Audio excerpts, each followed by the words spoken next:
तो देखो बेटा यहाँ पर कूलॉम के नियम की सीमाएं लिखी हुई हैं, limitations of Coulomb's law, Coulomb के नियम की सीमा है। नंबर 1 क्या कह रहा है कि कूलॉम के नियम की जो सीमा है वो किसके लिए सत्य है? पॉइंट चार्जेस के लिए, ठीक है। यानी कि अगर दो आवेशित पिंड हैं, ठीक है, और वो बहुत पास, एक दूसरे से बहुत पास रखे हुए हैं, तो जो डिस्टेंस है उनके बीच की वो उनकी तुलना में बहुत कम है, तो ऐसी कंडीशन में वो ये जो लॉ है काम नहीं करेगा। या तो पॉइंट चार्जों के बीच की दूरी ज़्यादा होना चाहिए, ठीक है। सीधी बात यह है कि आप ये याद रखना, यह नियम केवल बिंदु आवेशों के लिए सत्य है, पॉइंट चार्जेस के लिए। This law is applicable for static charges, मतलब यह नियम ऐसे आवेशों के लिए सत्य है जो कि स्थिर अवस्था में हो, जो गतिमान अवस्था में ना हो, ठीक है। फिर this law works when distance between point charges more than 10⁻⁻15 metre, यानी यह नियम काम करेगा जब दोनों बिंदु आवेशों के मध्य की दूरी कितनी हो? 10⁻⁻15 मीटर से अधिक, ठीक है। दोनों पॉइंट चार्जों के बीच की डिस्टेंस कितनी हो? 10⁻15 मीटर से ज़्यादा होना चाहिए डिस्टेंस, ठीक है। इससे ज़्यादा होना चाहिए ये वाली डिस्टेंस, या ऐसा कह सकते हो आर जो इनके बीच की डिस्टेंस होती है वो मोर देन 10⁻⁻15 मीटर होना चाहिए, ठीक है। अगर इससे कम या इसके बराबर हुआ तो न्यूक्लियर फोर्स काम करने लगता है, ठीक है। न्यूक्लियर फोर्स यानी कि नाभिकीय बल काम करने लगता है, जो कि बहुत अधिक होता है और ये इतना ज़्यादा नहीं होता, ठीक है। ये तो हो गई कूलॉम के नियम की सीमाएं। आप समझते हैं कूलॉम के नियम के महत्व। यहाँ पर कूलॉम के नियम के 3 महत्व मैंने लिखे हुए हैं, ये भी आपको याद रहना चाहिए, ठीक है। पहला क्या है? यह एक प्रायोगिक नियम है। This is based on practical, ये जो नियम दिया गया है ये बार बार प्रैक्टिकल करने के बाद जो नियम दिया गया है उस पर आधारित है ये नियम, ठीक है। याद रखिएगा, बार बार प्रैक्टिकल करने के बाद ये नियम आया है, ऐसे ही हवा में नहीं दे दिया है। इसके बाद किन्हीं दो बिंदु आवेशों के मध्य लगने वाला बल तीसरे किसी आवेश से प्रभावित नहीं होता। फॉर एग्जाम्पल जैसे ये दो बिंदु आवेश हैं, ठीक है, इन पर Q1 और Q2 है, ठीक है। इस पर किसी तीसरे कण का कोई प्रभाव नहीं पड़ता है, इनके बीच जो बल लगता है इनके बीच, इस पर किसी तीसरे आवेश Q3 का कोई प्रभाव नहीं पड़ेगा इस फोर्स पर, ठीक है। इसके बाद तीसरा नियम क्या है? यह एक संरक्षी बल है। This is a conservative law, ठीक है। कंजर्वेटिव का मतलब है इसमें बल जो है ना संरक्षित रहता है, ठीक है। बात करते हैं इस पर बेस्ड कुछ क्वेश्चंस की। चलिए अब कूलॉम के नियम पर आधारित कुछ न्यूमेरिकल कर लेते हैं।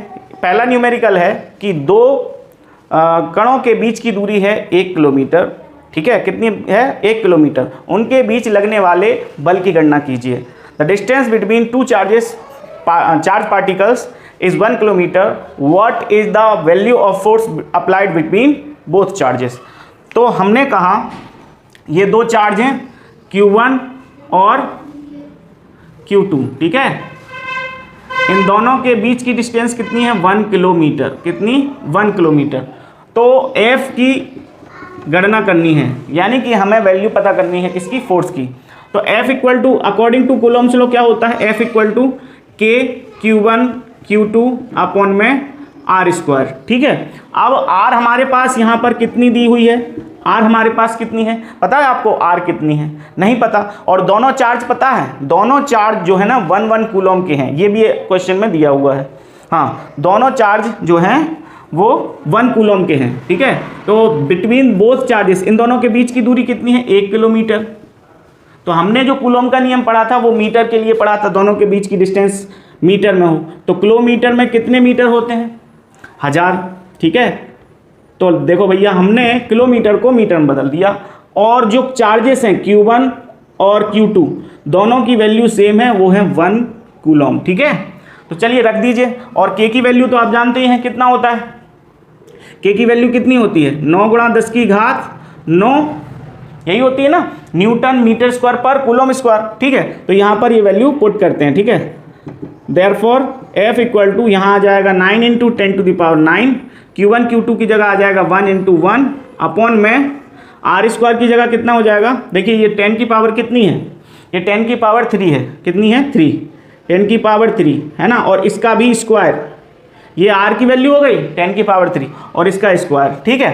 तो ओवरऑल कितना हो जाएगा 9 इंटू 10 टू द पावर, ये 9 है ही, और नीचे कितना हो गया 3 दूनी 6, तो 10 की घात 6, तो भाग में घातें घट जाती हैं, तो ये कितना हो जाएगा 9 into 10 to the power 9 minus का 6, यानी कि 9 इंटू 10 टू द पावर 3, ठीक है। और न्यूटन, क्योंकि फोर्स की यूनिट क्या होती है न्यूटन।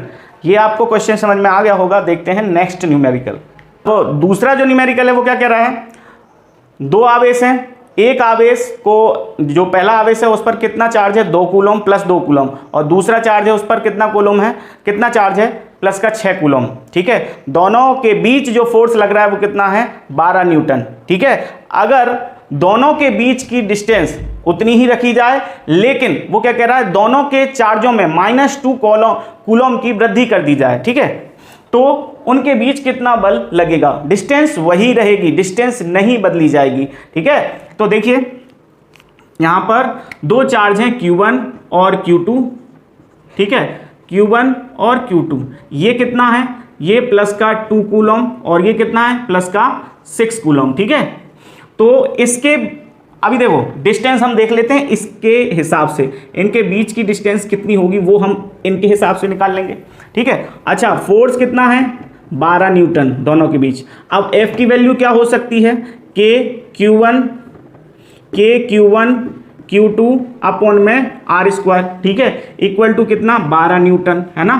अब K की वैल्यू कितनी 9 इंटू 10 टू द पावर 9, और Q1 की वैल्यू कितनी 2 कूलम, और Q2 की कितनी है 6 कूलम, और अपॉन में R² जैसा का तैसा, ठीक है। ये कूलम हटा देता हूँ, इधर कितना 12 न्यूटन, 12 अकेला रख दो, हैं बाद में कर लेंगे सॉल्यूशन।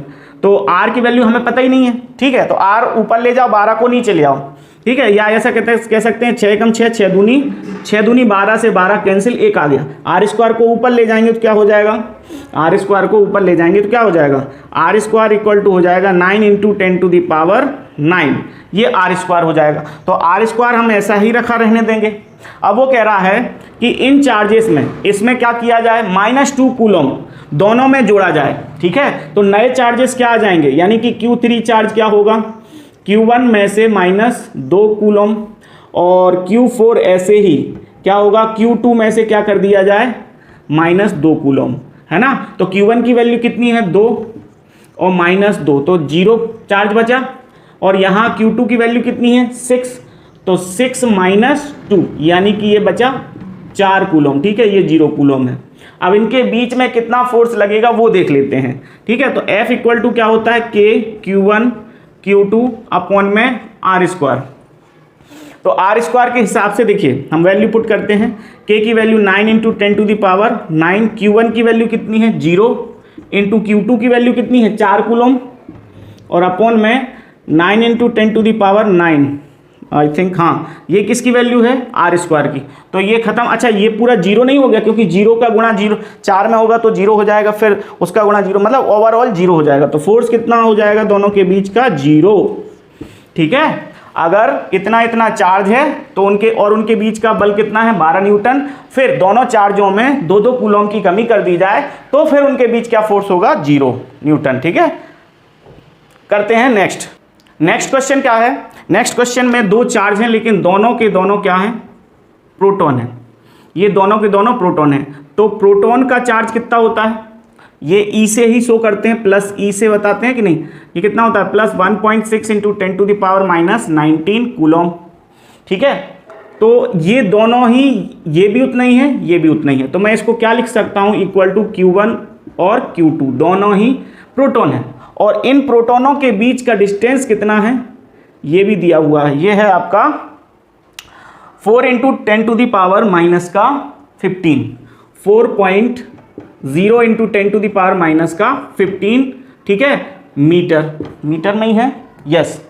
तो अब वो क्या कह रहा है कि इनके बीच में जो फोर्स लग रहा है उसका कैलकुलेशन कीजिए, ठीक है, यानी F आपको पता करना है, ठीक। तो हम क्या लिख देंगे, F इक्वल टू क्या, according to Coulomb's law, K Q1 Q2 upon में R²। R हमारे पास कितनी दी हुई है, R हमारे पास है ये, Q1 और Q2 दोनों की value 1.6 into 10 to the power, और K की वैल्यू आपको पता ही है, कर देते हैं solve. 9 into 10 to the power 9, ये किसकी हो गई, के की। Q1 की वैल्यू कितनी है 1.6 इंटू 10 टू द पावर -19, दूसरा भी है 1.6 इंटू 10 टू द पावर -19, ठीक है। बीच की दूरी कितनी है, बीच की दूरी है 4.0 इंटू 10 टू द पावर -15, ठीक है, यही है ना, 4.0 इंटू 10 टू द पावर -15, यही है, ठीक है। तो 4, अच्छा ये तो लिखा है 4.0 इंटू 10 टू द पावर -15, ये हो गई R। अब इसका स्क्वायर कर देंगे, होल स्क्वायर, ठीक है। तो अब सॉल्यूशन देखते हैं कितना होने वाला है। देखिए इसका जो ओवरऑल सॉल्यूशन आएगा वो आएगा कितना, 14.4 न्यूटन। अगर आप इसको सॉल्व करेंगे तो ये आंसर आएगा, ठीक है। आई थिंक आपको ये भी आ गया होगा समझ में। अगर फिर भी नहीं आया हो तो आप इसको काट कूट के देख लेना कैसा आएगा, ठीक है। तो इस वीडियो में इतना ही, मिलते हैं नेक्स्ट वीडियो में। जय हिंद।